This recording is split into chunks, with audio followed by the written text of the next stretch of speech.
Welcome, Lisa. Can you tell me a little bit about yourself? Absolutely. So, my name is Lisa Grant.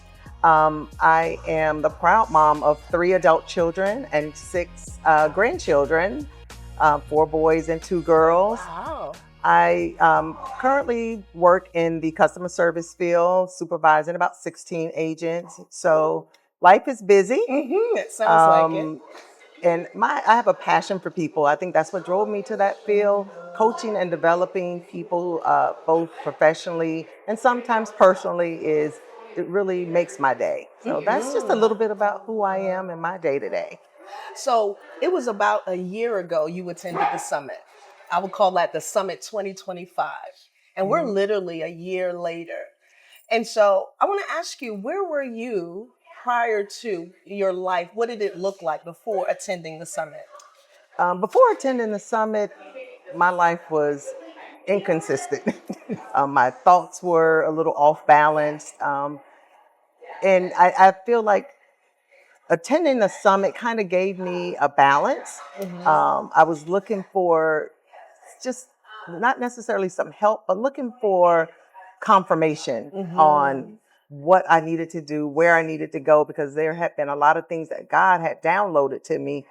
And I'm an analyzer and I couldn't figure it out. So I figured, going to the summit, just the title alone was what drew me there, because I figured the things that he showed me were raising me to higher heights, but I just didn't know how I was going to get there. So that's what drew me to the summit. And I think I got some answers. Yeah. Yeah. Good. I mean, it's also interesting that you said sometimes as women we can get so much information and it's almost like, what's my next step? How do I proceed forward? Because it can feel as though it's so much, but you just don't know how to move. And the confirmation, as you said, is so important. So what challenge or mountain were you facing at that particular time? At that particular time, I really was facing the imposter syndrome. Didn't know that that's what it was, but going to the summit and just hearing the different things, the different challenges, feeling like this you weren't supposed to be in the spaces that you were in, knowing that maybe God put you in those spaces for a reason, but as an imposter, that word alone tells you you don't belong. So that's the biggest thing that I was facing at that time. So I know you used the word imposter syndrome. Many people may not know what that is. Can you elaborate on what that is and how it may have gripped you?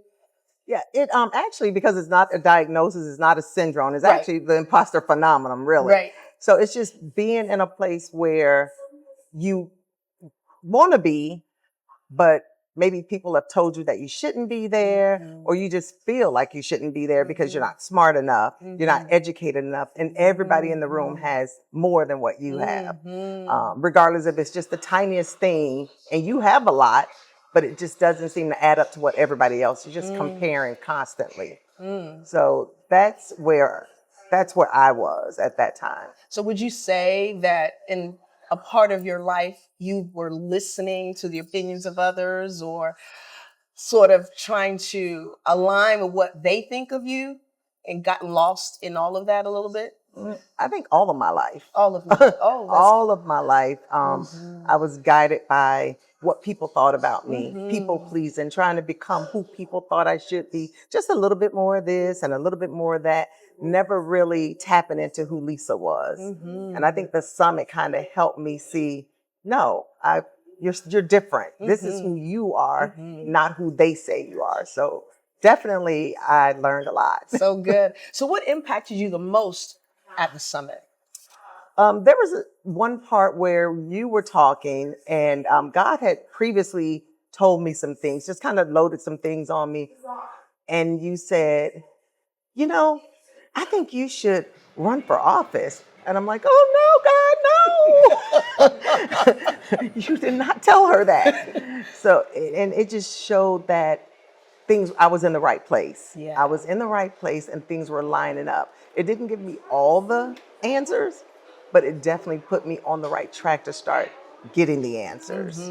So it goes back to you came to the summit for confirmation and you got it there. I got it. And Yeah. more. And more. And more. I think I got it. Yeah. So when you said, I'm going to just ask a little bit more, you said run for office. What do you mean run for office? So in our community, we were getting ready to have elections. So we have a small community, so we're a strong mayoral community, and it wasn't necessarily the mayor community, the office that I was going to run for. It was more of the council seat. But when you spoke higher. You know, you should run for mayor. And I'm like, but that's not what God told me. And I started tapping into an area that I hadn't been. I hadn't been to a council meeting in over 20 years because of some things that had transpired. And God says, no, you need to get involved. You need to be visible. You need to be present. And it kind of pushed me out of my comfort zone because there's that imposter syndrome. And he says, no, you belong there. You need to know, and people need to know that you're in this community. So I fast forward have started going to council meeting, speaking up, being involved on committees that I didn't ask to be on. I walk in the meeting and they're like, yes, we want to appoint you to the committee. And I'm like, okay, okay, God, this is what we're doing.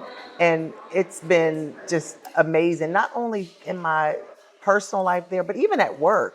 Wow. It's gone right into different leadership roles, projects to work on. I stepped out and applied for a leadership program that travels to different sites within the company, and got that without a shadow of a doubt. And I was like, oh, wow. So just knowing that you belong Yeah. and understanding why you belong can take you far. And it's all because of climbing that mountain, just and not looking down. That's the key. Climbing that mountain and not looking down. So good. So what did you actually, if you can put it, maybe sum it up in a couple words, what did you discover about yourself that you didn't know before? That I do have a lot of strength, that I'm stronger than I thought I was. And challenges, even though I'm not because I always tell people I'm not very competitive, never been picked for anything in high school. Sports, I was the water girl. That's all I could do. So I was like, but now this challenge, this sport is so much different than those sports. This sport of life is what I call it. Yes. Is just easier when you got God on your side and you're listening. So yeah, my strength is way beyond what I gave it credit for. So while you were, as we say, we use the mountain as a metaphor for that big obstacle that we're facing. Were you afraid as you were in the process? Because let's thinking about from 2025 to where you are now, 2026, did you climb with the fear? Did you still make steps with the fear? Oh, absolutely. Every day. Every day I attend a different city of leadership, there's fear because we have to present.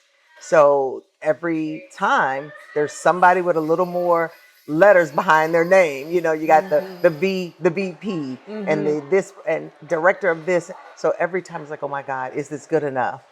And I think back to the mountain. You were down there, now you're up here. Nice. And it's like, this shouldn't shake you. And if it does, shake and keep moving.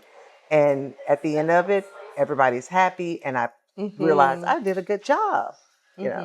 So good. As you look back at the experience of climbing the summit, climbing the mountain, what stands out for you the most?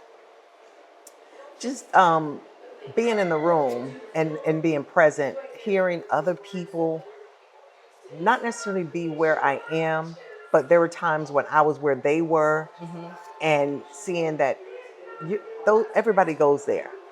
Even if we keep it quiet, we find that, see, she's there, or he's there, and you're never alone, no matter how quiet you are. So and being vulnerable. I mean, because that brought out a lot of my vulnerability, speaking and sharing things that normally you try to work out on your own. Yeah. So it has opened up my vulnerability to just kind of say, when you're out there, just go ahead and let it shine.